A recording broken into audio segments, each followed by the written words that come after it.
Halo Sobat Tangerang, balik lagi di Podeng, podcast bareng Tangerang TV bersama gue Agung Kurniawan.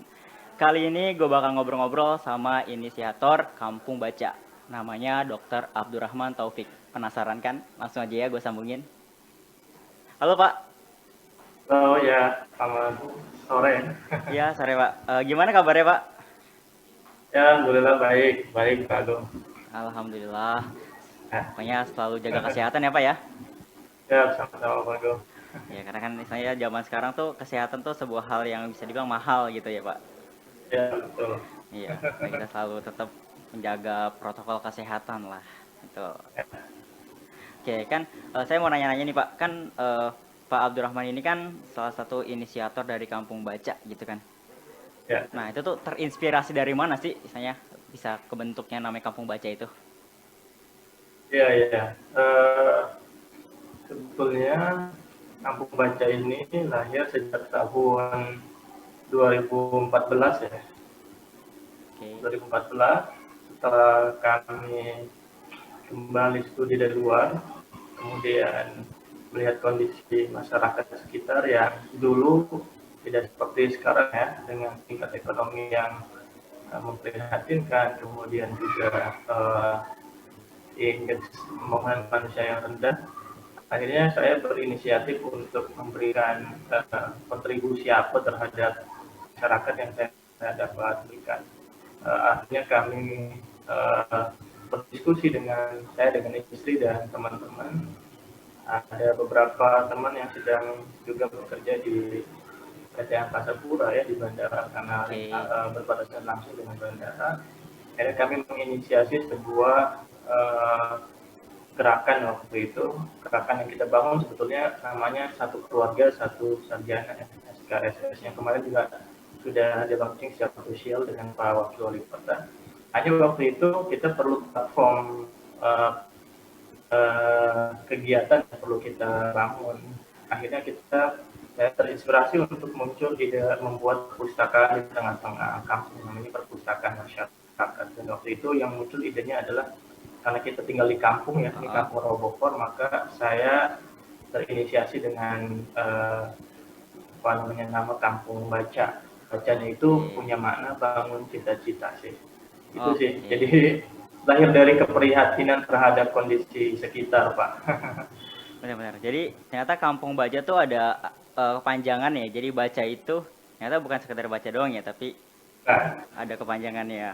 Oke, jadi menarik gitu ya Pak. Cita-cita. Iya, kampung membangun cita-cita.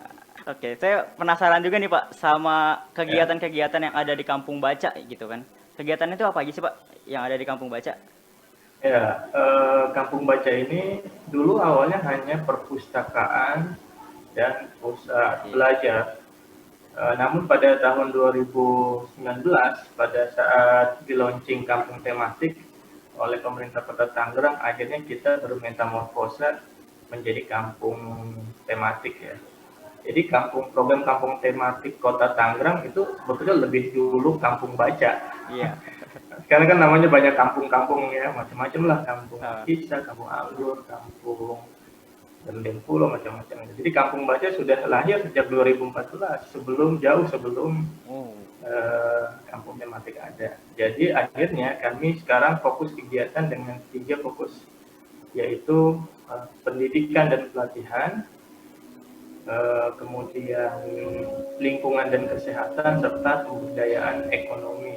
Jadi di sini bukan hanya tempat untuk baca, tapi juga kita membangun menjadi pusat pelatihan pengembangan lingkungan. Kesehatan juga menjadi bagian program kerja Kampung Baca. Dan terakhir ada pemberdayaan ekonomi dengan membantu dan mendorong UMKM yang di sekitar untuk bisa dikembangkan dan digunakan oleh pengusaha-pengusaha di sekitar. Itu sih fokus kita sekarang. Makanya pada saat kemarin kita ikut berkompetisi dalam lomba inovasi kampung tematik, sebetulnya Kampung Baca sudah lebih jauh merencanakan pola pengembangan kampung lewat 3 sektor tadi, pendidikan, ekonomi, serta lingkungan. gitu Pak. Oke, ternyata tuh banyak banget ya kegiatan dari Kampung Baca ya. Ya, Saya kira tuh karena emang notabene yang terkenal itu kan baca gitu kan, jadi Kampung Baca, jadi cuma sekedar cuman kegiatannya itu yang membaca aja. Ternyata tuh enggak ya, banyak. enggak. Iya, dengan istilahnya ada membantu buat UMKM juga kayak gitu ya Pak ya. Itu emang sebuah hal Betul. yang keren sih menurut saya. Ha. Ya, sekarang memang perpustakaan tidak lagi hanya sebagai tempat membaca, Pak.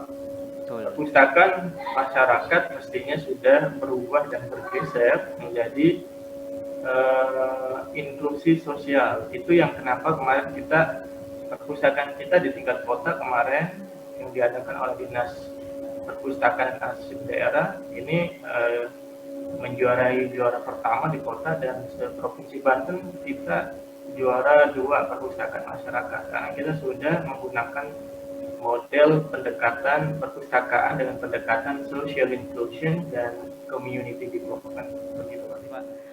Terus juga saya mau nanya nih Pak, terkait sama kan berani ngambil tema atau bawa namanya kan Kampung Baca gitu kan. Sedangkan nih ya, saya pun apa ya ngerasa orang Indonesia tuh kalau sana udah nggak kenal atau denger yang namanya baca gitu kan, itu tuh kayak aduh males banget gitu buat buat yang namanya ngebaca gitu kan.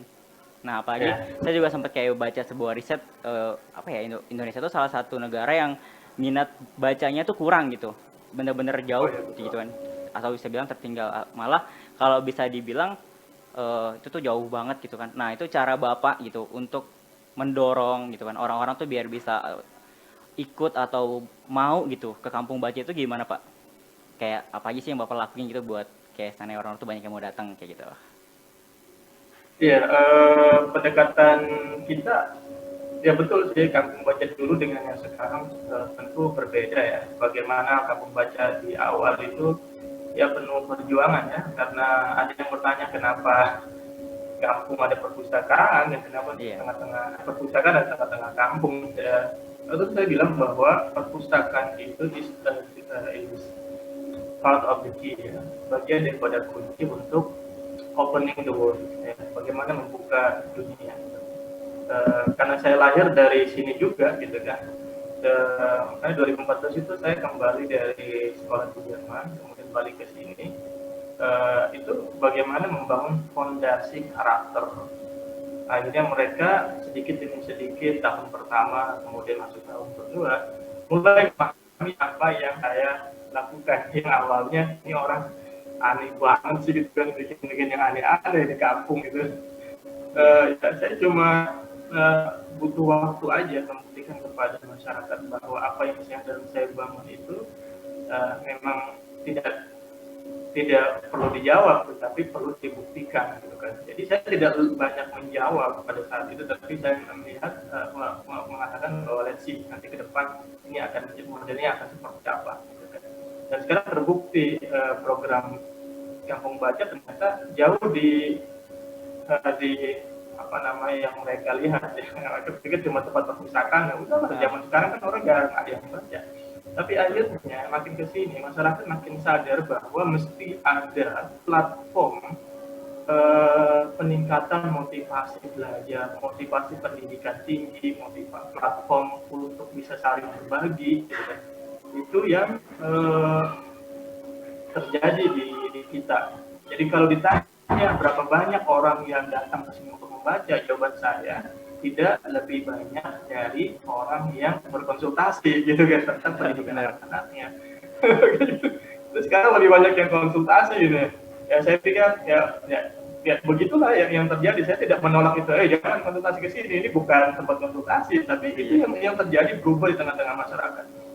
Mereka anak saya udah mau lulus nih kuliah nanti ke SMA gitu dan mau kuliah di mana ya segala macam. Itu yang akhirnya ada kenikmatan dan kepuasan tersendiri. Wah luar biasa, dulu orang sini nggak bakal ngomong bicara pendidikan. Bener banget Pak. Oke, bener banget sih. Soalnya emang menurut saya ini ya, ini dengan adanya misalnya kayak platform-platform atau kayak kegiatan Kampung Baca ini bakalan mendorong banget gitu ya minat baca gitu kan si orang-orang masyarakat Indonesia ini ya. Dan keren banget sih. Berharap sih semoga kedepannya bisa banyak lagi kampung baca lagi ya Pak ya. Saya berharap itu sih. Makanya saya sempat bicara juga ke beberapa penggiat kampung tematik bahwa tema pembangunan di Kota Tangerang mesti kita redefining ya, kita definisikan ulang. Apakah hanya sekedar lipstick kalau artinya program-program yang asal Bapak senang, ya sudah, mereka punya kewajiban itu harus didefinisikan ulang agar kita value-nya sampai,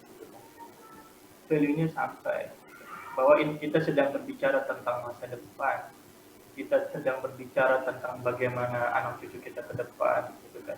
Kalaupun mereka membangun kampungnya, memang harus proyeksinya ada long term oriented, ya, nggak lagi short term oriented. Jangan pikir ya udah besok kita mau ada lomba kampung tematik, benerin yuk, ngecat yuk, tanam pohon yuk. Saya pikir itu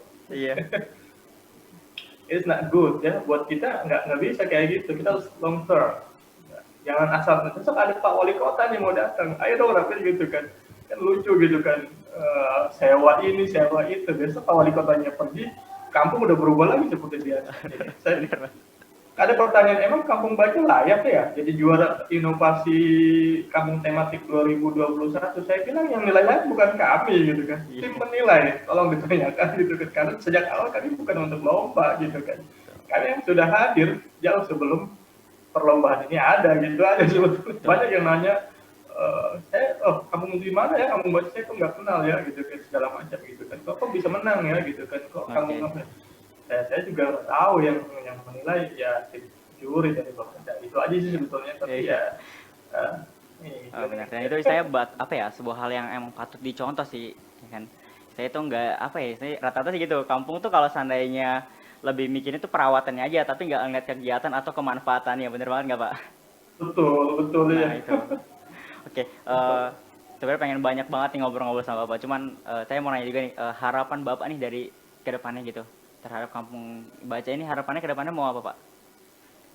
Ya, ke depan sebetulnya karena kami berharap ya pertumbuhan ekonomi karena saya bicara mungkin di Benda sendiri yang berbatasan langsung dengan Bandara Soekarno-Hatta dan Muka dengan DKI Jakarta, berbatasan juga dengan Kabupaten Tangerang. Kota Tangerang di Benda ini pertumbuhan ekonomi semakin meningkat gitu kan.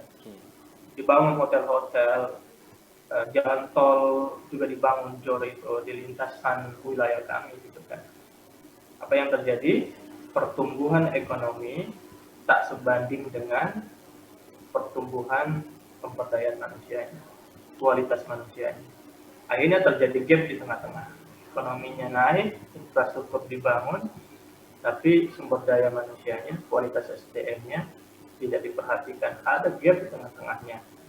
Output yang terjadi adalah SDM sekitar tidak ikut andil di dalam pertumbuhan ekonomi yang pesat ini. Dikhawatirkan pada saat nanti terus tumbuh, itu yang mengisi SDM luar kan kita. Jadi percuma dong gitu kan. Iya benar. Ya, percuma gitu kan, ekonomi naik tapi ya orang mana tuh yang ngisi gitu kan. Di bandara juga terjadi demikian. Maka saya pikir kita mesti mengisi titik gap yang terjadi dengan mendorong gerbong pemberdayaan manusia lari ke wilayah-wilayah perbatasan, apalagi di bandara seperti yang ada di sini gitu kan. Makanya saya secara pribadi mendorong bagaimana di wilayah kami di Benda ini berdiri perguruan tinggi, ada rumah sakit walaupun tipe C atau yang mana lah gitu, agar menyeimbangkan laju percepatan ekonomi yang pesat dengan pemberdayaan manusianya. Jangan sampai di Kota Tangerang ini timpang gitu kan. Yang maju wilayah-wilayah Kecamatan Tangerang, di kota sana ada universitas, ada mall, ada hotel, sebenarnya udah pesat gitu. Sekarang saatnya pemerintah melihat sisi lain dari wilayah-wilayah perbatasan yang juga harus dikonsentrasikan ke situ. Jadi saya berharap SDM Kota Tangerang mampu berkontribusi terhadap pembangunan dan percepatan ekonomi yang terjadi di wilayah. Oke, keren banget Pak. Aduh, saya jadi pengen banyak banget ngobrol nih tentang kampung baca gitu kan ya. Oke, mungkin biar lebih enaknya sih nanti saya bakal datang sih ya. Oke, Iya ya, perlu iya. Pak. Oke, siap. Makasih ya Pak udah mau gabung di Podeng ya. Iya iya iya. Semoga kampung baca semakin sukses dan makin banyak lagi kampung baca Ya, yang lainnya ya. siap siap Pak Agung. Oke, ya terima kasih ya Pak. Sampai jumpa. Baik, ya.